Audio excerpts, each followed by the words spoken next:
다시 한번 인사해볼까요? 우리 새해 하나님 주시는 큰 축복과 은혜 가운데 거하시길 바랍니다. 서로 손을 잡고 인사해 주십시오. 새해 하나님의 크신 은혜와 축복 가운데 거하시길 바랍니다.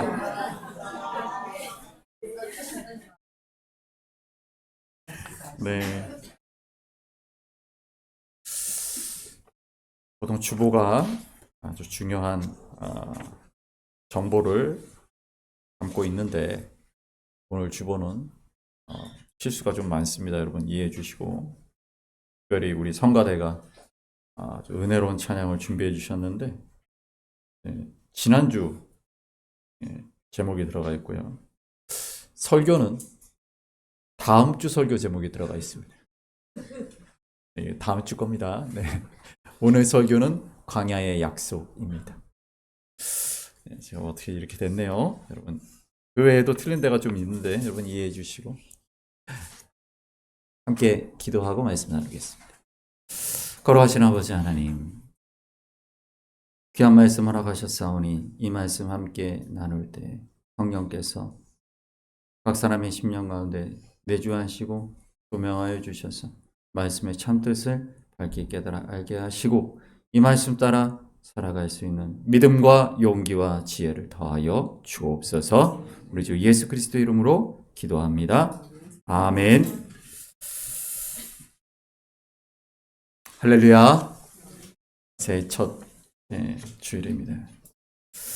오늘 우리에게 주신 하나님의 말씀을 우리가 보게 되면 지난주에 이어서 방주를 타고 있는 노아의 가족들 이야기, 그리고 드디어 비가 그치고 아라랏산에 방주가 머물게 되는 이야기까지 우리 보게 됩니다. 지난주에 우리 잠깐 그 그림을 보여드린 사진을 영화의 한 장면이지만 보여드렸던 것을 기억해 보시면 거대한 홍수 속에 갇혀 있는 그 노아의 방주, 테바, 그 괴짝처럼 어디로 갈지 거센 물결에 막 흔들리면서 그렇게 사방이 막히고 햇빛도 보이지 않는 쏟아지는 비 가운데에서 오직 거친 물소리만 들리는 그런 고립의 시간. 우리의 삶에도 그런 때가 있습니다. 막막하고 기도를 해도 하늘은 닫힌 것 같고 하나님은 나를 잊으셨는가? 그러한 영적 고립감이 들 때가 있습니다. 방주 안에 있던 노아의 심정도 그러지 않았을까 생각합니다. 비는 그쳤지만 여전히 둘러보면 전부 다 물밖에 안 보이고 앞으로 어떻게 해야 될지 길이 보이지 않는 것이죠. 그 막막한 기다림의 끝에서 오늘 우리가 읽었던 본문의 말씀을 보면 아주 중요한 그러한 삶을 살아가는 우리의 시간들 속에서도 우리가 기억해야 될 아주 중요한 말씀이 있지요. 8장 1절의 말씀입니다. 같이 읽어봅니다. 하나님이 그와 함께 방주에 있는 모든 들짐승과 가축을 기억하사 하나님이 바람을 땅 위에 불게 하심에 물이 주로 들었고 그랬습니다. 하나님이 어떻게 하셨다고요? 기억하셨다. 기억하셨다. 우리 예전 한 20여 년 전에 쓰던 한글 개역 성경에서는 이것을 원어로 좀 잠깐 보이시면 건념하사 이렇게 돼 있었죠. 옛날에는 영어 성경에는 킹 제임스 버전에는 remember 기억했다라는 거죠. 히브리어로는 자카르라는 단어입니다. 자카르. 이 바이지코로 자카르, 바이지코로 엘로힘, 바이지코로 엘로힘. 하나님이 자카르 하셨다 하는 것이죠. 근데 하나님이 누군가를 기억하셨다 이건 무슨 얘기냐면 잊어버리고 있다가 아, 그렇지. 방주. 아, 노아가 거기 타고 있었지. 이렇게 잊어버렸던 것을 머릿속으로 떠올리셨다라는 뜻이 아니에요. 예. 히브리어 속에서 이 자카르라는 이 말이 갖고 있는 의미는 뭐냐면 그것을 염두에 두고 행동하다라는 의미가 들어 있어요. 그러니까 머릿속에서 하는 생각이 아니라 행동하기 위한 계획이 그 안에 들어있는 그런 단어입니다. 우리가 그래서 어디서 볼 수 있냐면 창세기 19장 29절 한번 같이 읽어봅니다. 하나님이 그 지역의 성을 멸하실 때 곧 롯이 거주하는 성을 엎으실 때에 하나님이 아브라함을 생각하사 롯을 그 엎으시는 중에서 내보내셨더라. 생각하사. 이 히브리어로 보면은 이 생각하사가 자카르입니다. 아까 보셨던 그 단어죠. 영어로는 똑같이 remember가 들어가죠. 생각하셨다.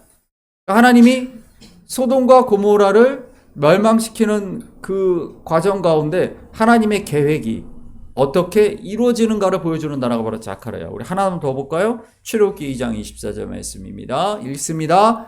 하나님이 그들의 고통 소리를 들으시고 하나님의 아브라함과 이삭과 야곱에게 세운 그의 언약을 기억하사 이 번역도 보시면 똑같이 자카르로 되어 있습니다.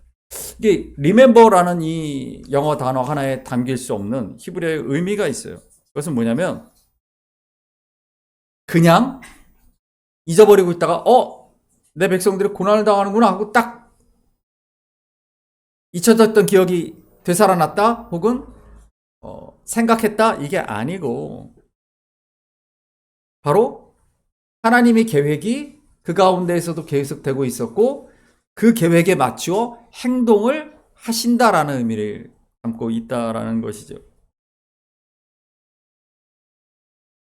우리의 고난의 시간, 방주 안에 갇혀서 거센 물결에 흔들리고 있는 바로 그때 우리가 불안하고 염려하고 고립된 것 같은 그런 깊은 절망감 가운데 있을 때 하나님은 우리를 잊고 계시는가? 그렇지 않다라는 이야기예요. 계속 하나님은 나를 기억하고 계신다. 계속 보고 계신다. 그분의 계획을 진행하고 계신다. 이런 의미입니다. 하나님의 기억은 곧 우리를 향한 회복의 시작입니다. 이미 시작되고 있는 것이죠.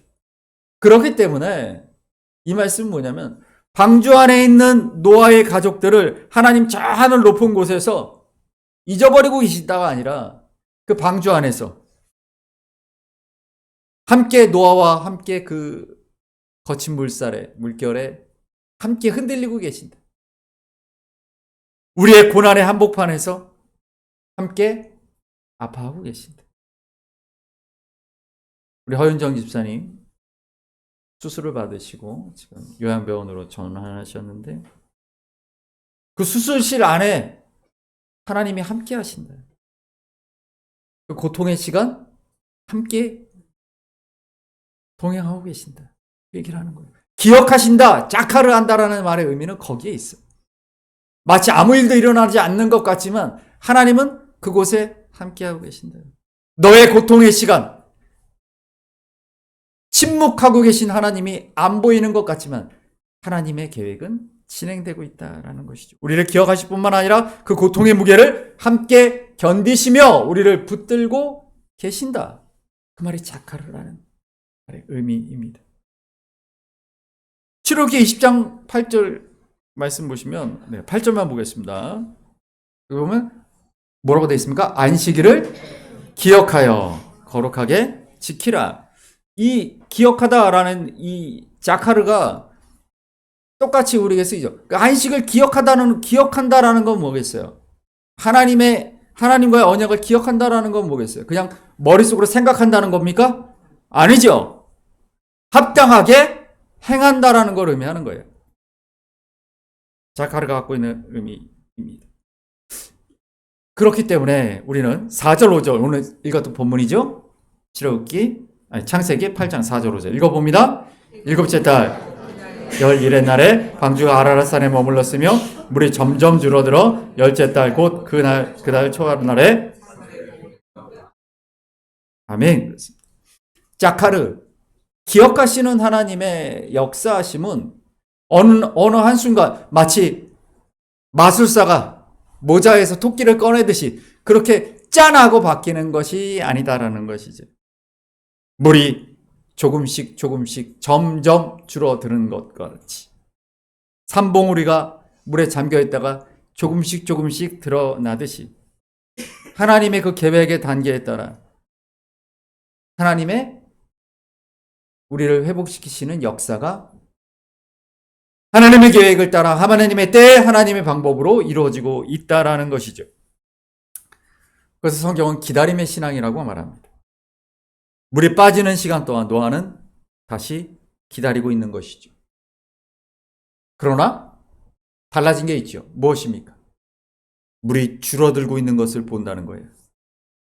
그렇기 때문에 이 기다림은 그 이전에 방주에 갇혀서 그 껌껌한 천둥번개가 내리치고 물이 붓듯이 쏟아부었던 거친 물결 속에 이리저리 떠밀리던 그때의 기다림과 다르죠.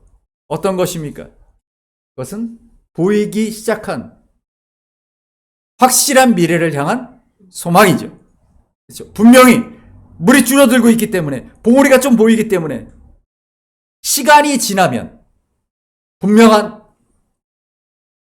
묻히 드러나는 때가 올 것이다라는 그러한 소망을 품은 기다림이죠.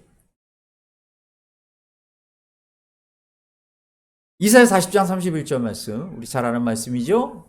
읽습니다. 오직 여호와를 앙망하는 자는 새 힘을 얻으리니 독수리가 날개 치며 올라간 같을 것이요 다른 박질하여도 곤비하지 아니하겠고 걸어가도 피곤하지. 아멘. 우리 소망에 대해서 말씀을 나누면서 특별 새벽 기도회 때 이 말씀을 봤습니다. 이 단어가 뭐라 그랬죠?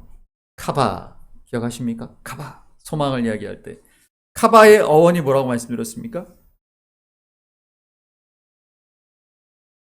줄을 꼬는 것. 네. 끈이 이 로프가 있으면 그 끈을 이렇게 두 개의 줄로 이렇게 꼬아 나가는 것, 그것을 카바라고 했었죠. 그러니까 성경의 기다림이라는 의미가 그것이다라는 것입니다. 끈을 꼬아 나가다. 그래서 우리 금요일 날 소망에 대한 말씀 나눌 때 우리 윤진 기억나지? 나의 약함과 하나님의 강함이 함께 꼬여가는 것. 그렇죠? 그것을 그 다음 보여주시면요. 한번 읽어볼까요? 주 여호와여 주는 나의 소망이시요 내가 어릴 때부터 신뢰한 이시라. 아멘. 카바하여 만들어진 그 끈, 그것을 소망, 티크바라고 합니다. 그러니까 소망이란 무엇인가? 그 기다림이 만들어낸 끈이에요.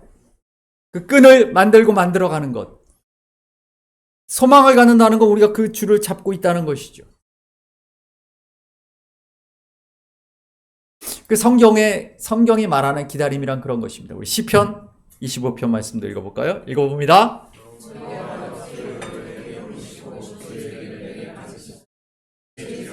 기도하시고 교훈하소서. 주는 내 구원의 하나님이시니 내가 종일 주를. 아멘. 27편 말씀도 읽어봅니다.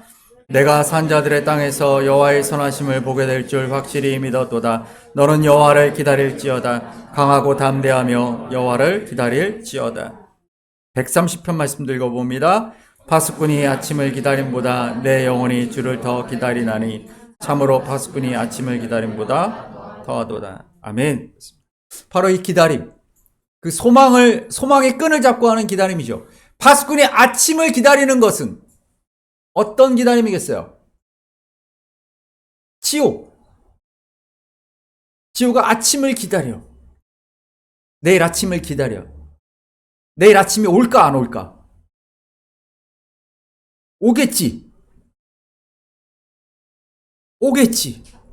그렇지? 옵니다. 성경이 말하는 소망에서의 기다림이란 그런 거예요. 확실한 믿음 가운데의 기다림이에요. 파수꾼이 아침을 기다리는 것은 그 파수꾼이 아침이 온다는 걸 확실히 믿고 있기 때문에 기다리는 것이에요. 그리스도인의 소망이란 무엇입니까? 막연한 것이 아니에요. 잘 되겠지가 아니에요. 새해 복 많이 받겠지가 아니에요. 하나님이 내 삶 가운데 반드시 그분의 계획을, 나를 자카를 기억하고 계시기 때문에 그분의 계획을 이루실 것을 내가 확신하고 기다리는 거예요. 내일 반드시, 오늘 밤에 해가 지면 내일 아침이 온다. 움직이지 않는 사실이죠. 그것이 성경이 말하는 소망, 티크바입니다. 우리의 기다림은 그런 거예요. 하나님을 전적으로 신뢰하는 그 믿음이죠. 은서가 올해 고등학교 3학년에 한국에서 가장 힘든 인생의 길을 걷는데, 이 시간들이 힘들고 어려운 시간들이겠죠. 방주에 갇혀있는 노아의 삶처럼. 하지만 하나님이 은서를 기억하고 계시고, 은서의 삶 가운데 나아갈 길을 하나님이 예비하셨고 예정하셨고, 그 길을 하나님의 계획 가운데 진행해 나가실 것을 믿는 그 믿음. 반드시 하나님은 그렇게 하실 것이다. 그 소망이 우리에게 있는 줄 믿습니다. 우리가 그 믿음으로 살아가는 것입니다. 그래서 바울 사도는 로마서에서 이렇게 말합니다. 읽어볼까요? 로마서 말씀입니다. 8장 시작. 우리가 보이는 소망이 아닌 보는 것을 누가 말하리요? 참음으로 기다릴지니라. 26절. 이와 같이 성령도 우리의 연약함을 도우시나니 우리는 마땅히 기도할 바를 알지 못하나 오직 성령이 말할 수 없는 탄식으로 우리를 위하여 친히 간구하시니라. 아멘. 그래서 눈에 지금 보이지 않는다 할지라도, 오늘 우리 성가대의 찬양처럼 눈에 보이지 않는다 할지라도 우리가 확실한 하나님의 약속을 붙들고 있기 때문에 반드시 이루어질 약속. 아침은 온다. 그래서 저들은 전제로 하는 확신 있는 기다림입니다. 성경이 말하는 그 기다림은 그런 것이에요.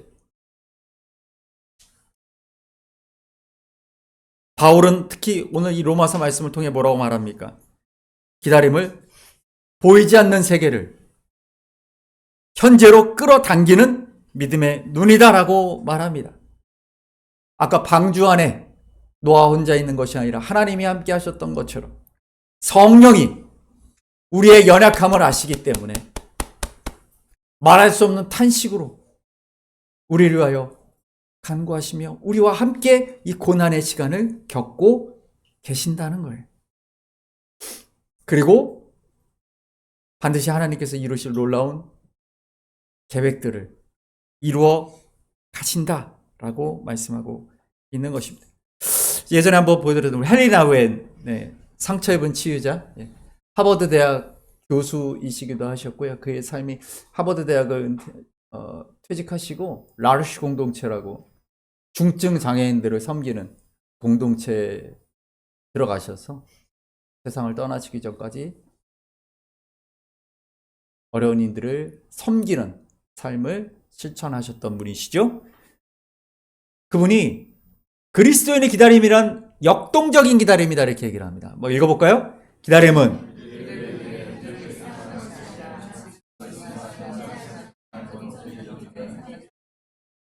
아멘. 지금 이 순간 우리가 나의 기도와 나의 간구가 이루어질 것은 미래의 일이겠지만, 그러나 이미 하나님은 일하고 계시기 때문에, 나를 기억하고 계시기 때문에 반드시 내 삶 가운데 역사하실 것을 믿고, 그렇기 때문에 내가 감사하고, 그렇기 때문에 내가 힘을 얻고, 그렇기 때문에 나를 짓누르는 이 절망과 낙심과 이 좌절에 지지 않는 거예요. 반드시 지금 현실과 상관없이 나는 하나님께서 나의 삶을 다시 일으키실 것을 내가 믿기 때문에, 기다리기 때문에. 하나 더 볼까요? 위리건 몰트만,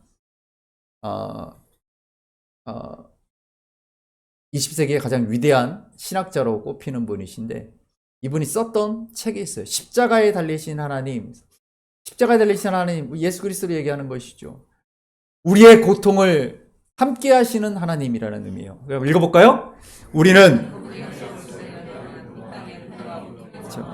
하나님 나라를 미리 앞당겨 사는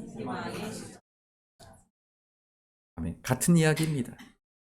하나님은 미래로부터 오고 계시는 분이시죠.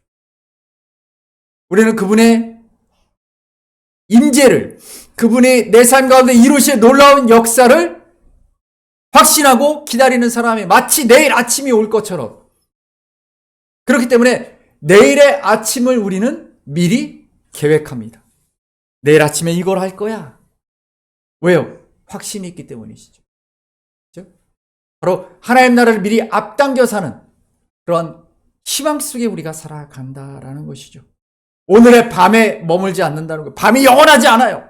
반드시 아침이 오기 때문입니다. 우리 시편 56편 말씀도 한번 읽어볼까요? 시작. 나의 유리함을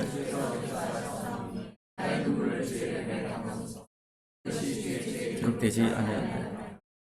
시편 56편은 다윗이 사울에게 쫓기고 쫓기다가 결국 블레셋 땅까지 갔을 때 원수들의 땅에 생명을 걸고 그야말로 그의 인생에 가장 처절하고 힘들었던 고난의 시간, 그때 다윗이 고백했던 시죠. 근데 이게 굉장히 어려워요. 옛 말들을 우리 개역 개정에서도 많이 바꾸긴 했지만 여전히 옛날 말들이 많이 들어있습니다. 그래서 세번역편으로 보시면 좀 더 이해하기 쉽습니다. 읽어봅니다. 나의 방황을 주님께서 헤아리시고 내가 흘린 눈물을 주님의 가죽 부대에 담아두십시오. 이 사정이 주님의 책에 기록되어 있지. 이 원어를 보시면 주님의 책, 세페르라는 이 여기는 책이라고 번역이 됐는데 그 앞에 보시면 이 좀 다르죠. 아까는 주님의 병이라고 되어 있는데 세 번역에서는 주님의 가죽 부대죠. 예. 원래 정확한 의미는 가죽 부대가 맞습니다. 이 가죽 부대가 뭐냐면 세술은 세 부대에 평소에 부대라는 말 안 쓰잖아요. 그러니까 옛날 말이 한 100년 전 쓰던 말인데 이게 자꾸 단어를 바꿔오고 있지만 그래도 여전히 옛날 말들이 많아요. 그래서 우리 자녀들은 무슨 얘기인지 모르는 얘기인데 이 다윗이 이 시대에는 병이 흔했을까요? 병이?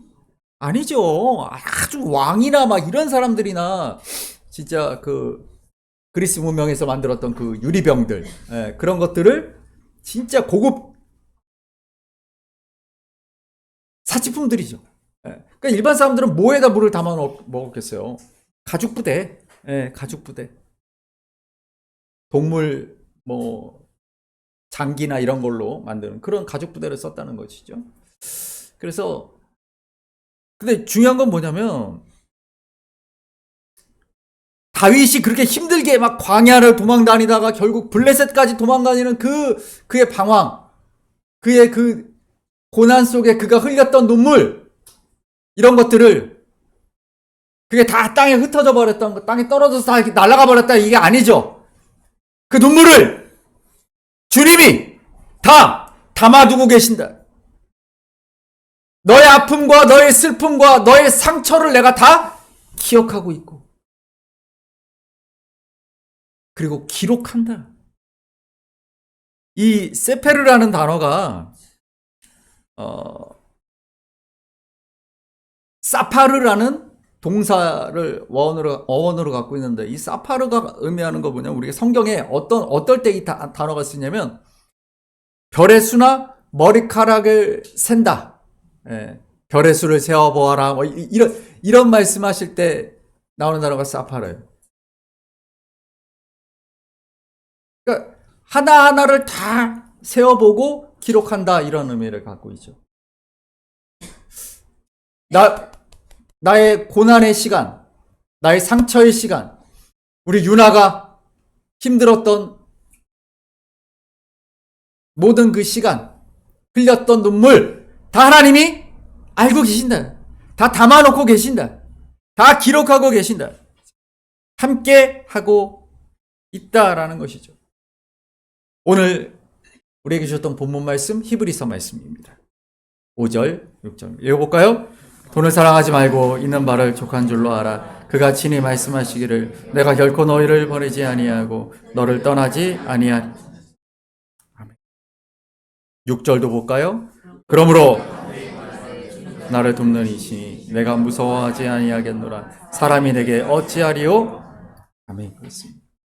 히브리서 말씀에서 돈을 사랑하지 말라 이 얘기가 의미하는 건 뭐냐면 돈을 의지하지 말란 얘기예요.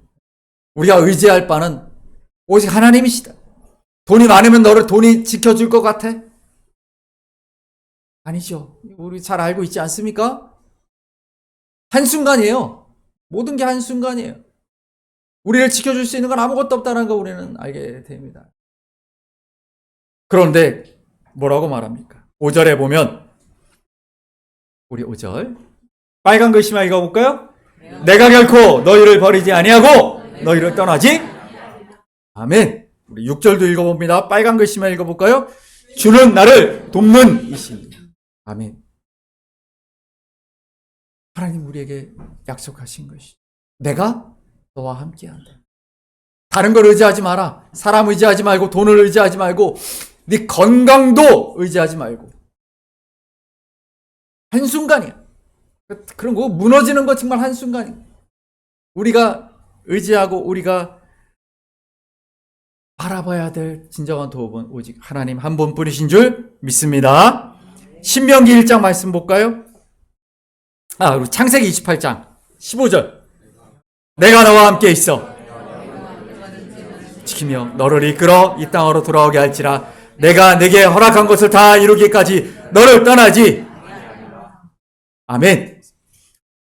하나님 우리에게 주시는 약속의 말씀이죠. 우리는 자꾸 잊어버려요. 우리는 자꾸 잊어버리고 좌절하고 낙심하고 두려워하고 불안하고 걱정하는데 하나님 우리에게 주시는 말씀 내가 너를 떠나지 않는다. 뭐라고 말씀하시고 내가 내게 허락한 것을 다 이루기까지. 그러니까 하나님이 우리 삶에 계획이 있단 말이에요. 우리 삶에 계획이 있어요. 내 미래를 염려하고 불안할 필요가 없어요. 어차피 이 땅에 내 소명이 다하면 나는 하나님께 가는 것이에요. 그러나 내 소명이 아직 남아있고 하나님의 계획이 나에게 허락한 것이 남아있다면 하나님은 반드시 나를 일으켜 세워주실 것이에요. 하나님 나를 회복시키실 것이에요. 하나님은 나를 통하여 이루어 가실 하나님의 계획이 있기 때문에 여러분 성도의 믿음은 그런 것입니다. 하나님이 나와 함께 하심을 믿기 때문에. 그래서 신명기 1장 31절의 말씀 보면 우리가 읽어보겠습니다. 시작. 광야에서도 사람이 자기의 아들을 안는 것 같이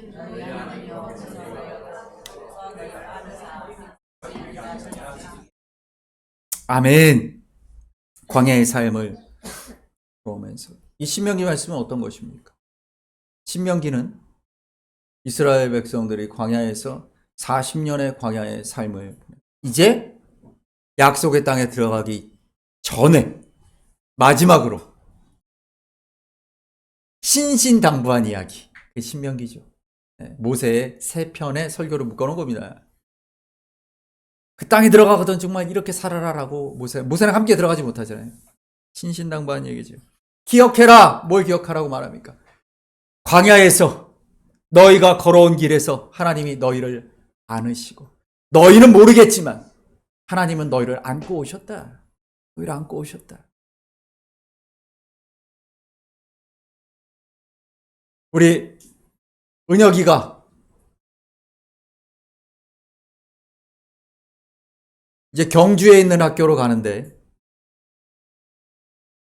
그곳에서도 하나님은 우리 은혁이를 그 품으로 안으시고 은혁이와 함께 하실 줄 믿습니다. 우리의 믿음은 거기에 있죠. 그래서 어떻게 하신다고? 이곳까지 이르게 하실 것이다. 하나님이 예정하신 곳까지 하나님은 함께 하실 것이다. 광야 사진 한번 보여주십시오. 네, 유대 광야죠. 광야입니다. 막막하죠. 끝도 없이 이어진 어떻게 보면 죽음의 땅처럼 보이는 곳이죠. 성경은 우리의 삶이 우리가 이 땅에 살아가는 삶이 광야의 삶이다라고 말합니다.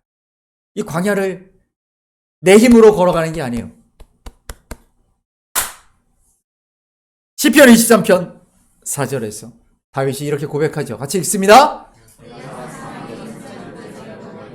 해를 두려워하지 않을 것은 주께서 주의 지팡이와 막대기가 나를 아멘.